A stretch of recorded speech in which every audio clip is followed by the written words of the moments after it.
Alright guys, I'm bringing you guys my first workbench update. This is going to be on the Dicker Max, the one that I'm currently working on and almost done.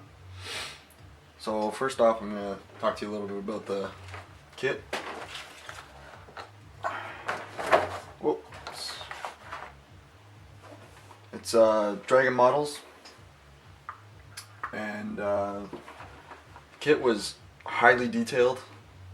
I would not recommend this this kit for a beginner at all. This is tons of little pieces, tons of photo etch. Definitely recommend this to the intermediate to advanced hobbyist. This actually gave me a great deal of trouble back in the day when I first started building this. I was probably in my mid-teens and I was in way over my head with this one. So that being said, it is a highly detailed kit. I opted not to follow the instructions to the T, adding all the detail bits, just because working with photo etch was not my strong suit back then, and I kind of mucked it up a little bit.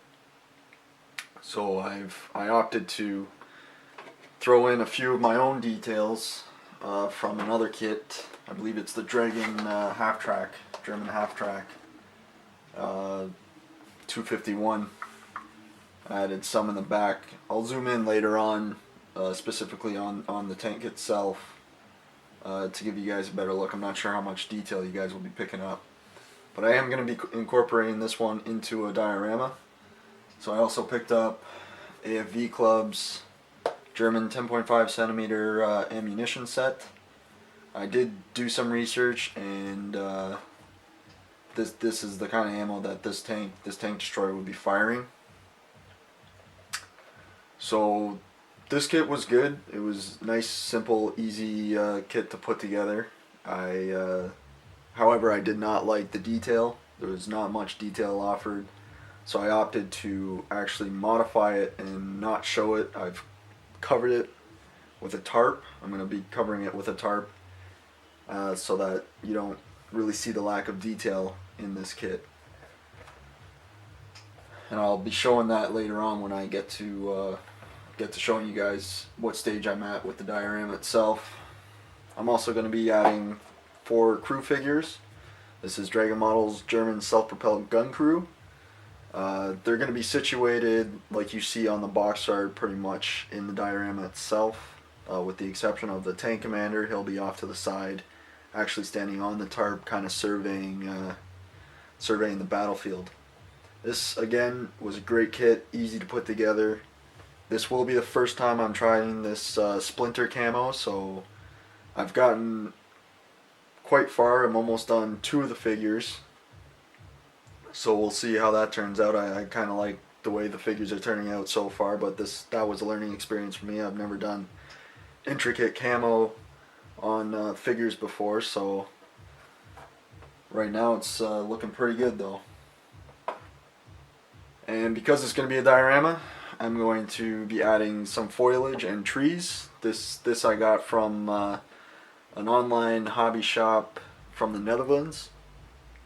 Very detailed coniferous trees. I'm probably only going to be adding one just because of the size of them and how much room I have on the diorama itself. This was a little bit pricey, so I mean if you got the money, then by all means, this is fantastic. If not, there are some other online retailers out there that offer a little bit more value for your buck in accordance with the amount of detail and the kind of trees you get. But I was fortunate enough to snag that one. Alright, so I'll be back in a sec. I'm going to zoom in. I'm still trying to get comfortable with this camera, so I'm going to be back in a sec, zoom in right on the tank, and you'll be able to see the detail on the figures as well.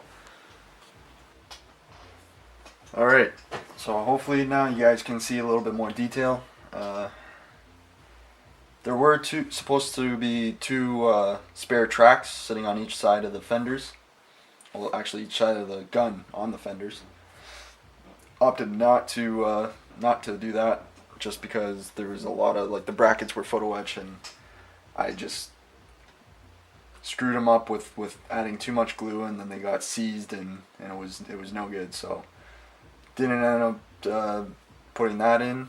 However, I did add empty jerry cans on this side. I'm gonna add another one on here, just to simulate that they're gonna be resupplying, getting more fuel.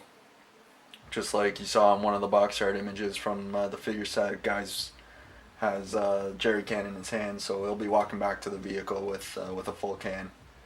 What else? Oh, I did do some research on this tank as well. Apparently, the development started in 1939 and went all the way to 41, and only two were ever built.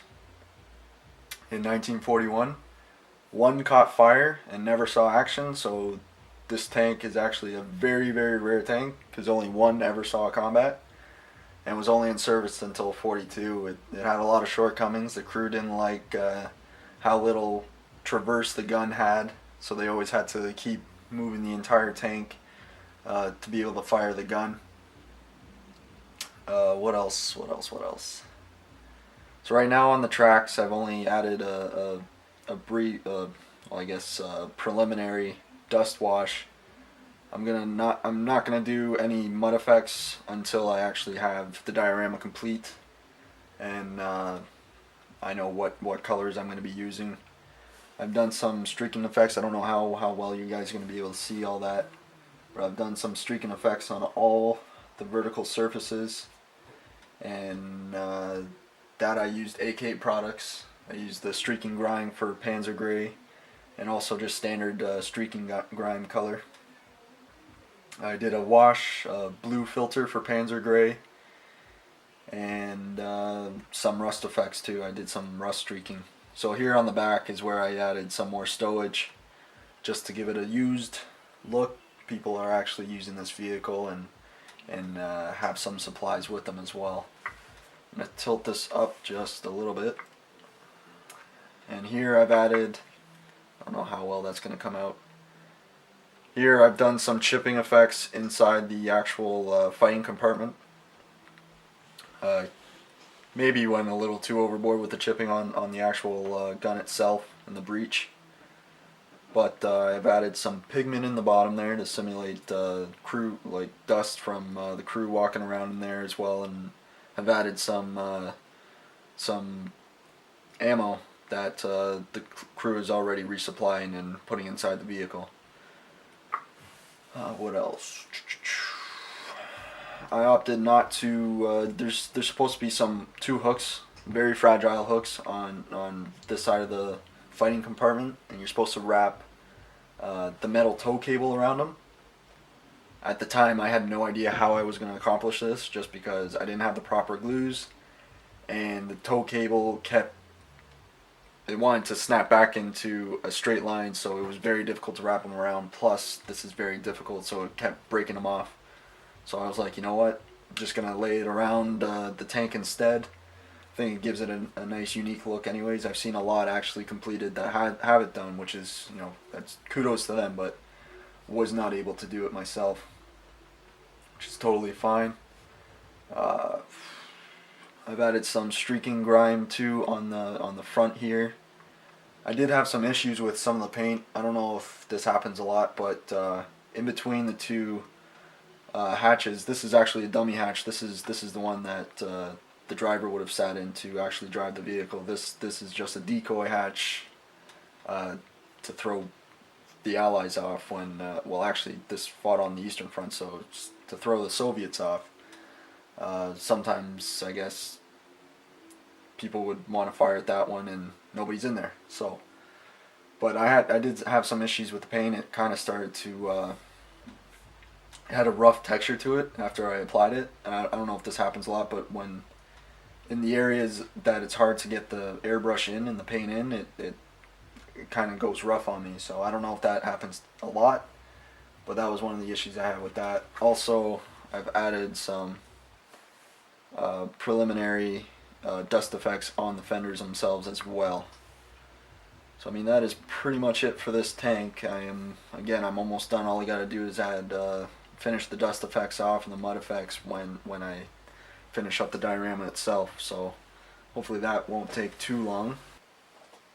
Alright, and we're back again. Sorry about the little cut in the video that there's obviously got to be now. I had my camera battery die on me, so now I'm picking up where I left off. One last thing I gotta say about this this project here, this kit, was there was a terrible fit between the lower hull and the fighting compartment, the actual shell of the fighting compartment itself. When marrying it to the lower hull, there was a huge gap in it, and I had to fill putty, and I put putty on the inside all the way around the perimeter where it was supposed to marry with the lower hull, where the fenders are touch the lower hull.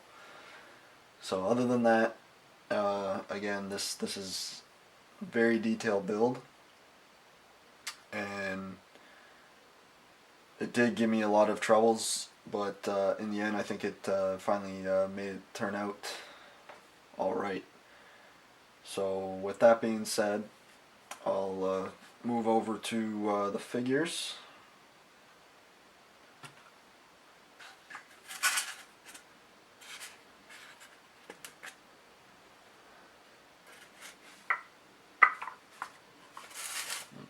There we go.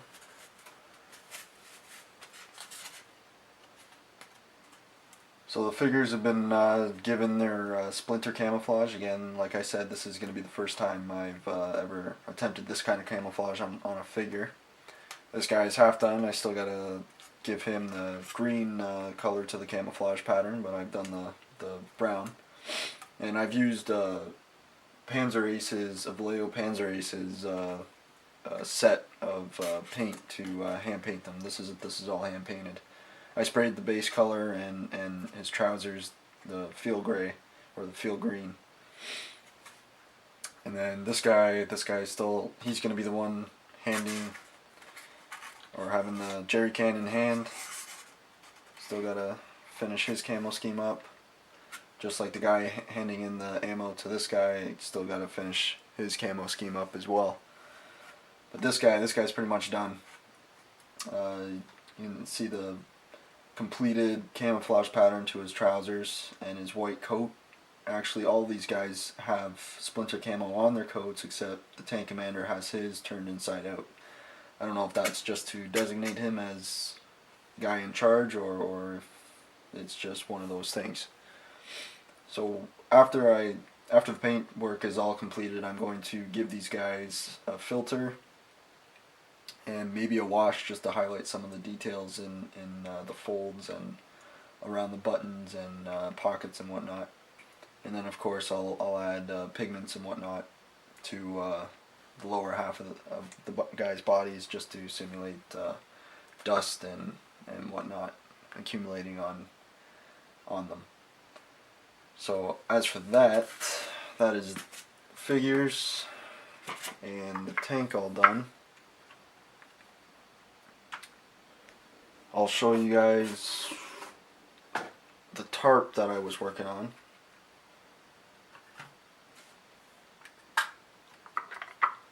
And this is the tarp that I created with the ammunition boxes and whatnot glued in place underneath.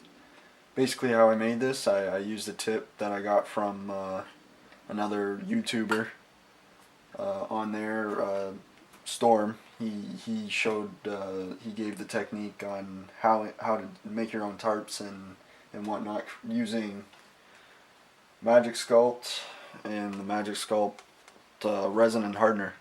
So basically you mix these equal parts, and then you can mold them into basically any shape you want. And I just draped over a nice rectangular flat section of this Magic Sculpt, draped it over the ammunition, and then pinched it together to give it folds to make it a little more realistic. This was the first time I ever tried this, and I think it came out alright for my first try.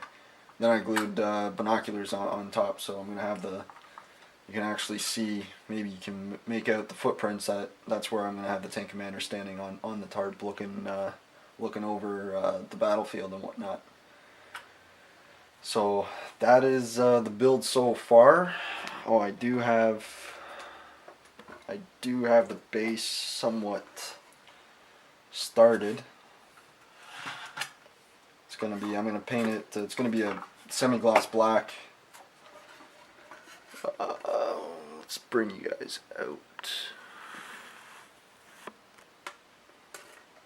It's gonna be pretty much a semi-gloss black border around it, and then I'm gonna have, I've kind of outlined, this is where the tree's gonna go. Actually, it's gonna be like this. It's where the tree's gonna go, and I have the tank near the center and the ammo off to the side. Next thing to do, I actually got to give this a second coat. The next thing I'll do is put pre-mixed tile grout, cover everything, and then I'm gonna use dirt glue and water mixture to make the groundwork. Both those techniques, the pre-mixed tile grout I also got from another YouTuber, QDC, and the dirt water glue mixture solution I got from Helmukar Barkus. Hopefully I pronounced that right. Fantastic guys. These guys make excellent models as well. So again, this is global knowledge sharing, and this is great. So that is it for now. So I hope you guys enjoyed. I hope I didn't bore you too long. I know it's actually getting pretty lengthy now, but hopefully I'm back with another update soon, and hopefully there's a lot more done, so I can get this into the completed section of the shelf. And but for now, take care, and I'll see you guys soon.